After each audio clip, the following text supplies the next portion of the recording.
Bike के पीछे spring के साथ ये छोटा गोल बॉक्स क्यों लगा होता है? और पानी को उबालो तो उसमें मौजूद बैक्टीरिया मर जाते हैं, लेकिन अगर उसी पानी को फ्रीजर में रखकर बर्फ बना दो तो बैक्टीरिया क्यों नहीं मरते? और वॉश बेसिन में नल के ठीक नीचे एक छोटा सा गोल छेद क्यों होता है? और सबसे जरूरी सवाल, ट्रेन के ट्रैक पर इन छोटे छोटे पत्थरों को क्यों डाला जाता है और इनका काम क्या है? इन सब का जवाब आपको इसी वीडियो में मिलेगा और आगे के पॉइंट्स आपको हैरान भी करेंगे और मजेदार भी लगेंगे, इसलिए वीडियो को एंड तक जरूर देखना। नंबर 1, क्या आपने कभी सोचा है पानी को उबालो तो उसमें मौजूद बैक्टीरिया मर जाते हैं, लेकिन अगर उसी पानी को फ्रीजर में रखकर बर्फ बना दो तो बैक्टीरिया क्यों नहीं मरते? ये थोड़ा अजीब तो है ना? गर्मी में मर जाते हैं बट ठंड में जिंदा रहते हैं, तो आखिर इसका राज क्या है?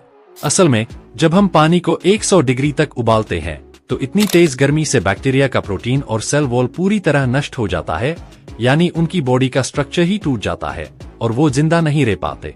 लेकिन जब पानी बर्फ में बदलता है तब तापमान गिर जरूर जाता है, पर यह सिर्फ बैक्टीरिया की लाइफ प्रोसेस को स्लो कर देता है। ठंड उन्हें सुला देती है, खत्म नहीं करती। इसीलिए तो फ्रीजर में रखी चीजें जल्दी खराब नहीं होती, क्योंकि बैक्टीरिया की एक्टिविटी रुक जाती है।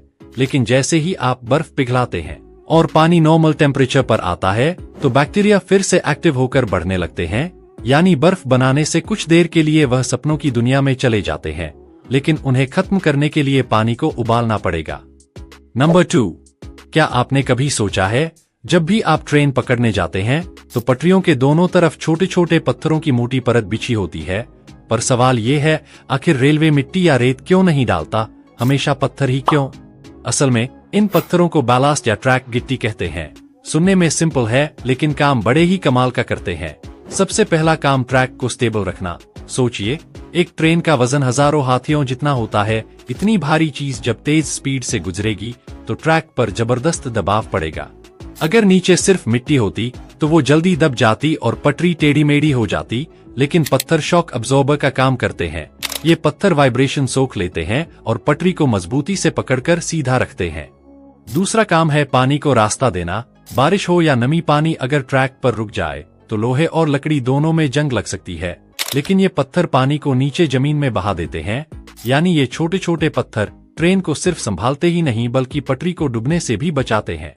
आप इसे ऐसे भी समझ सकते हैं जैसे हम हवा में उड़ते पेपर को रोकने के लिए उसके ऊपर कोई किताब या पत्थर रख देते हैं ताकि वो हिल न पाए, वैसे ही रेलवे ट्रैक के नीचे ये पत्थर पटरी को दबाव और हिलने डुलने से बचाने का काम करते हैं। लेकिन फर्क ये है कि कागज सिर्फ हवा से उड़ता है और उसे रोकने के लिए थोड़ी सी वेट काफी होती है, पर ट्रेन का वजन तो हजारों टन होता है और वो भी इतनी तेज स्पीड से गुजरती है कि पटरी अगर थोड़ी भी हिली तो बड़ा हादसा हो सकता है। इसलिए पत्थरों को सिर्फ वजन के लिए नहीं बल्कि वाइब्रेशन अब्सॉर्ब करने, पानी को रास्ता देने और पटरियों को सीधा रखने के लिए साइंटिफिकली डिजाइन करके डाला जाता है। तो नेक्स्ट टाइम पटरियों के पास आप इन पत्थरों को देखें तो इन्हें बेकार समझने की गलती मत करना। ये सिर्फ रोड पर बिखरे कंकड़ नहीं बल्कि लाखों जिंदगियों की सुरक्षा करने वाले अनसंग हीरोज हैं।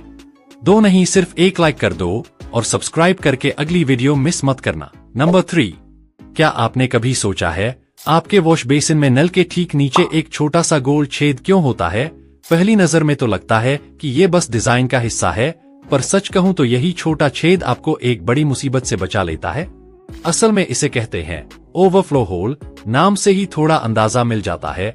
इसका काम है बेसिन को ओवरफ्लो होने से बचाना। सोचिए, अगर आप नल खोलकर भूल गए और पानी लगातार बहता रहा, अगर ये होल ना हो तो कुछ ही मिनटों में सारा पानी बाथरूम या कमरे में फैल जाता, लेकिन इस होल की वजह से एक्स्ट्रा पानी सीधा ड्रेन पाइप में चला जाता है। यानी ये छोटा सा छेद आपकी फ्लोर को स्विमिंग पूल बनने से बचा देता है। लेकिन इसका काम सिर्फ इतना ही नहीं है, ये होल बेसिन में पानी ड्रेन होने की स्पीड भी बढ़ा देता है।